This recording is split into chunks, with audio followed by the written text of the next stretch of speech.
အားလုံးပဲမင်္ဂလာပါခင်ဗျာကျွန်တော်ဒီနေ့share ချင်တာလေးကတော့ကျွန်တော်တို့ဒီ Primavera Pieces ဟိုစားပေါ့ scheduling နဲ့ planning နဲ့ scheduling software ကိုလေ့လာကျင်နေတဲ့လူတွေလေ့လာကျင်မဲ့ software မရှိတဲ့လူတွေလေ့လာကျင်ပြီး software ရဖို့အခက်အခဲရှိနေတဲ့လူတွေကိုကျွန်တော်ကအခု free version လေးပေါ့နော်ကျွန်တော် free version လေးဘယ်လို download လုပ်ပြီးတော့မှဘယ်လို install လုပ်လဲဆိုတော့ကျွန်တော်ရှင်းပြပါမယ်အရင်ဦးဆုံးအဲ့ဒီ software ကို download မလုပ်ခင်ကျွန်တော်ပြောပြချင်တာကတော့ဒီ free version ဖြစ်တဲ့အတွက်သူ့ကိုကျွန်တော်တို့စီးပွားရေးလုပ်ငန်းအတွက်သုံးခွင့်မရှိပါဘူးเนาะပြီးလို့ရှိရင်ကိုယ့်ဘာသာကိုလေ့ကျင့်ဖို့နဲ့ကိုယ့်ဘာသာကိုpractice လုပ်ဖို့နဲ့ဒီ self study အတွက်ပဲရတယ်ပေါ့နော်ဒါလေ့လာပြီးလေ့ကျင့်ဖို့ပဲရတယ်เนาะစီးပွားရေးအတွက်လုံးဝသုံးခွင့်မရှိပါဘူးဒါပေမဲ့သူ့မှာ free version ဖြစ်တဲ့အတွက် full function တော့မပါဘူးဒါပေမဲ့80% လောက်ထိပါပါတယ်เนาะ80% လောက်ထိပါတဲ့အတွက်လေ့လာဖို့အတွက်အများကြီးအသုံးတဲ့ပါတယ်เนาะကဲအခုကျွန်တော်တို့ဘယ်လိုစပြီး download လုပ်တော့မလဲဆိုတော့စချင်းကျွန်တော်တို့တွေအခုကျွန်တော်တို့ Google ကိုသွားမယ်เนาะကျွန်တော် Google search ကျွန်တော် search engine ကိုသွားမယ် search engine ကိုသွားပြီးကျွန်တော် e-delivery.oracle.com ဆိုတာလေးကိုရိုက်ထည့်လိုက်ပါเนาะ e-delivery.oracle.com ဆိုတာလေးကိုရိုက်ထည့်လိုက်ပါအဲ့လိုရိုက်ထည့်ပြီးလို့ရှိရင်အခုဒီမှာ Oracle Software Delivery Cloud ဆိုတာလေးကိုတွေ့ရမယ်เนาะအဲ့ဒါလေးကိုနှိပ်လိုက်ပါနှိပ်လိုက်ပြီးလို့ရှိရင် account မရှိသေးတဲ့သူတွေ account create လုပ်ရမယ်เนาะအဲ့တော့ account ကို create account ဆိုတော့နှိပ်လိုက်ပါနှိပ်ပြီးလို့ရှိရင်ဒီမှာအခုကိုယ့်ရဲ့personal email နဲ့ပေါ့နော်ကို personal email ထည့်မယ်ကိုကြိုက်တဲ့ကို password ကိုရိုက်ထည့်မယ်ပြီးလို့ရှိရင်company မှာအလုံးမလုပ်သေးတဲ့လူတွေအခုမှကြောင်းပြီးကားစားလူတွေကို personal အတွက်ပဲဖြစ်တဲ့အတွက်များသောအားဖြင့်ဒီ company name တို့ဘာလို့မှ name တို့ပဲထည့်လိုက်ပါနော်ထည့်ပြီးလို့ရှိရင်ကိုယ့်အကို create account လုပ်လိုက်ပါကျွန်တော်က account ရှိထားပြီးသားဖြစ်တဲ့အတွက်ကျွန်တော် create မလုပ်တော့ဘူးเนาะအဲ့လိုလုပ်ပြီးတဲ့ခါကျလို့ရှိရင်ဒီ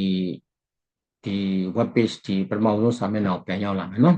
ရောက်လာပြီးလို့ရှိရင် sign in လုပ်လိုက်ပါ sign in ဆိုတဲ့ခလုတ်ကလေးကိုနှိပ်လိုက်ပါနှိပ်ပြီးလို့ရှိရင်ကိုယ့်ရဲ့ခုနက create လုပ်ထားတဲ့ account တိုင်းuser name ကိုထည့်မယ်ပြီး next ကိုတွားလိုက်ပါပြီးရင်ခုနကကိုမှတ်ထားတဲ့ password လေးကိုရိုက်ထည့်လိုက်ပါအဲ့လိုရိုက်ထည့်လိုက်တဲ့အခါကျလို့ရှိရင်အခုကျွန်တော်တို့ဒီစာမျက်နှာလေးရောက်လာပြီเนาะဒီ page လေးရောက်လာတဲ့အခါမှာဒီအခု search engine နေရာမှာကျွန်တော်တို့ search box နေရာမှာကျွန်တော်တို့က project management ဆိုပြီးရိုက်ထည့်လိုက်ပါเนาะ project management ကိုရိုက်ထည့်လိုက်တဲ့အခါမှာနောက်ပြီးတော့ piece အဲ့ဒီမှာ drop down list မှာအများကြီးကြာလာမယ်နော်ကြာလာတဲ့အခါကျရင် Primavera Pieces Professional Project Management ဆိုတာလေးကိုရှာမှာနှိပ်လိုက်ပါနော် Primavera Pieces Professional Project Management အဲ့ဒါလေးကိုရွေးလိုက်တဲ့အခါမှာအဲ့ဒီ Primavera Pieces Project Management နဲ့ပတ်သက်တဲ့ version တွေအားလုံးကြာလာမယ်နော်အဲ့ဒီထဲမှာကျွန်တော် latest version လေးကိုကျွန်တော်က install download လုပ်မှာပေါ့နော်ဒီနောက်ဆုံးဒီ version လေးကိုကျွန်တော်အဲ့ဒါလေးကိုရွေးချယ်လိုက်မယ် click လုပ်လိုက်မယ်လုပ်လိုက်တဲ့အခါကျလို့ရှိရင်ဒီအခုမြင်နေရတဲ့အတိုင်းပဲဒီဘက်ထောက်မှာအပေါ်ဆုံးထောက်မှာ view item ဆိုတဲ့နေရာမှာ1ဆိုတာလေးပေါ်လာမယ်နော်အဲ့ဒါလေးပေါ်လာတဲ့ကျွန်တော်တို့ continue ဆိုတာကိုနှိပ်လိုက်ပါအဲ့ဒီမှာနောက်ထပ် page ကိုရောက်သွားမယ်ဒီမှာ default အနေနဲ့သူကအကုန်လုံး tick လုပ်ပေးထားတယ်ပေါ့နော်အဲ့ဒီမှာ continue ဆိုတာလေးကိုနှိပ်လိုက်ပါနှိပ်ပြီးလို့ရှိရင်ဒီမှာ check box tick box လေးကိုကျွန်တော်တို့နှိပ်ပြီးတော့မှကျွန်တော်တို့ continue ဆိုတာလေးကိုဆက်ပြီးနှိပ်လိုက်မယ်နော်နှိပ်လိုက်တဲ့ခါကျလို့ရှိရင်အခုဒီနောက်ထပ် page တစ်ခုရောက်သွားမယ်နောက်ထပ်အဆင့်တစ်ဆင့်ကိုရောက်သွားမယ်အဲ့မှာ download ဆိုတာကိုနှိပ်လိုက်ပါနော်အဲ့လို download နှိပ်လိုက်တာနဲ့သူကအခုစပြီး download လုပ်ရပါတော့ကိုယ့်ရဲ့ကွန်ပျူတာဆက်ပေါ်မူတည်ပြီးတော့ကွန်ပျူတာပေါ်မူတည်ပြီးကိုယ့်ရဲ့ internet speed ပေါ်မူတည်ပြီး download ကကြာတက်တယ်ပေါ့နော်တစ်ခါတလေကြာလို့ရှိရင်အခုကျွန်တော်ဆက်ကတော့အခုချက်ချင်း download လုပ်ပြီးပါပြီကျွန်တော်အခုဒီ down လေးကနေပြီးမှကျွန်တော်ဒီကနေတွားလဲရတယ်ဒါမှမဟုတ်အခုဟိုကိုဘယ်နေရာဘယ် file မှာဘယ်မှာ download လုပ်ခဲ့လဲပေါ့နော်များသောအားဖြင့်ကျွန်တော်တို့ file တွေကအခု download ထဲကိုသူကရောက်သွားတယ်ဒီ download ထဲကိုရောက်သွားတယ်ဒီ file လေးကအခုကျွန်တော်ဒီ web page လေးကိုကျွန်တော်ပိတ်လိုက်မယ်နော်ကျွန်တော် Oracle web page လေးကိုကျွန်တော်အခုပိတ်လိုက်တော့မယ် ပိတ်ပြီးတော့မှကျွန်တော်အခု download လုပ်ထားတဲ့နေရာကိုလာပြီเนาะကျွန်တော်ဒီ file ကိုကျွန်တော် extract လုပ်မယ်သူက file ကို zip file နဲ့သူကထည့်ပေးလိုက်တဲ့အတွက်ကျွန်တော်တို့ဒီကောင် unzip ပြန်လုပ်ရမယ်เนาะဒီ file လေးကိုကျွန်တော်ဒီအခုဒီကျွန်တော် download လုပ်ထားတဲ့ဒီနေရာလေးမှာပဲเนาะ file location လေးမှာပဲကျွန်တော် extract လုပ်မယ်ဒီ zip file ကိုကျွန်တော်အခု unzip ပြန်လုပ်လိုက်တာပေါ့เนาะဒီထဲမှာရှိနေတဲ့ file လေးကိုကျွန်တော်ဆွဲထုတ်မယ်အခုလိုဆွဲထုတ်လိုက်တဲ့အခါမှာအခုမြင်နေရတဲ့အတိုင်းပဲဒီမှာ folder လေး၄ခုပေါ်လာတယ်ပေါ့เนาะအဲ့ folder လေး၄ခုမှာ0201ဆိုတာလေးကိုနှိပ်မယ်เนาะအဲ့ဒါလေးကို double click နှိပ်လိုက်ပါပြီးလို့ရှိရင်နောက်ထပ် double click ထပ်နှိပ်ပါပြီးရင်ဒီ zip file လေးကိုနောက်ထပ်တက unzip ထပ်လုပ်မယ်เนาะ double click ထပ်နှိပ်လိုက်ပါနှိပ်လိုက်တဲ့အခါကျလို့ရှိရင်ဒီမှာ professional setup ဆိုတာလေးပေါ်လာမယ်ဒီဟာလေးကိုဆက်ပြီးတော့နှိပ်လိုက်ပါနှိပ်လိုက်တဲ့အခါကျရင် extract all ဆိုတာလေးကိုအဲ့မှာပေါ်လာမယ် run ရဲ့ cancel ပေါ်လာမယ်အဲ့မှာ extract all ဆိုတာလေးကိုနှိပ်ပြီးတော့မှကျွန်တော်တို့ extract လို့လုပ်ခိုင်းလိုက်ပါ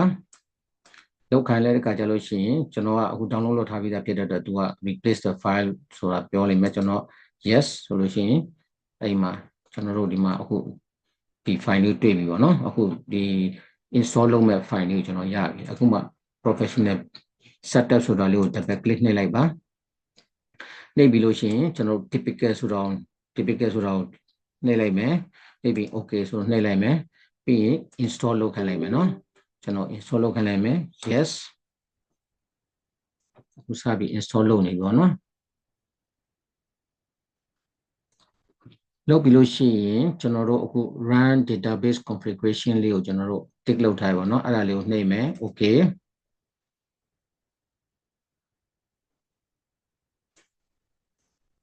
အဲ့ဒီမှာ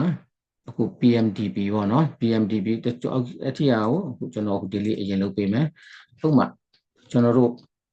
add ဆိုတာလေးကိုနှိပ်လိုက်မယ်နော်အရင်ဆုံး add ဆိုတာလေးကိုနှိပ်မယ်နှိပ်ပြီးလို့ရှိရင် new connection နေရာမှာ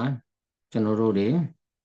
Oracle နေရာမှာကျွန်တော်တို့အခုဘာကိုရွေးရမလဲဆိုတော့ P6 Professional Standalone SQLite ဆိုတာလေးကိုနှိပ်မယ်နော်ရွေးချယ်မယ်နော်ပြီးရင်ဒီ new connection နေရာမှာ PMDB ဆိုပြီးတော့မှ Project Management Database ပေါ့နော် PMDB လေးကိုနှိပ်မယ်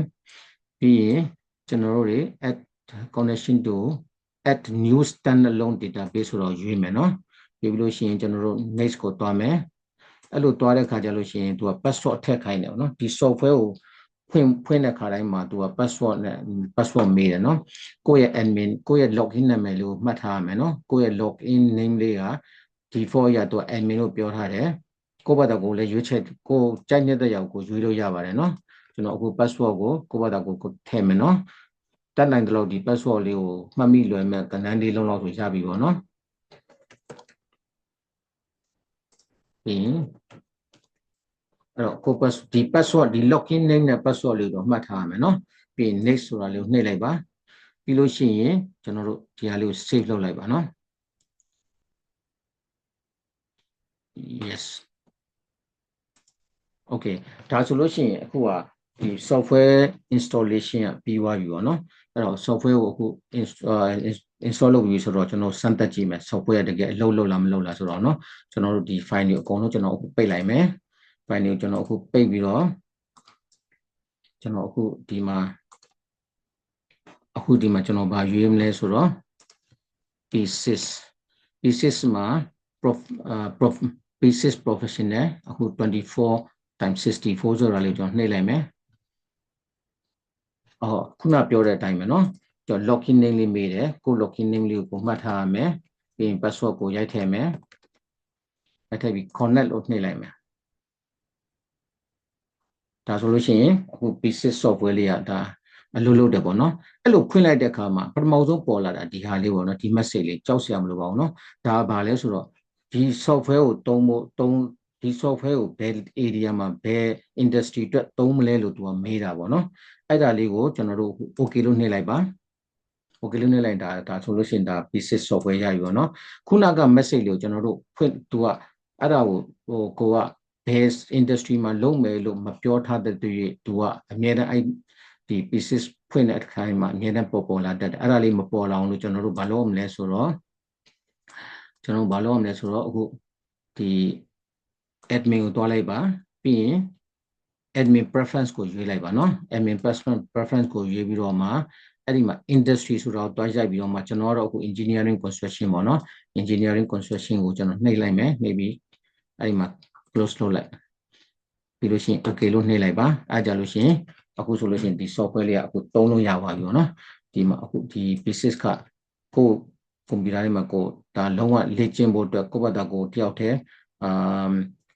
သုံးနေတာသုံးလို့ရပါပြီဒီ basis ကနော်အဲ့တော့ဝါသနာပါတဲ့လူတွေလေ့လာခြင်းတဲ့လူတွေဒီ software လေးကိုအခုလိုမျိုး download လုပ်လို့ရတယ်ဆိုတဲ့အကြောင်းလေးပေါ့နော်တော့ကိုကအတုံးမတက်လို့ကိုမတုံးကိုနဲ့အတုံးမတက်လို့ကို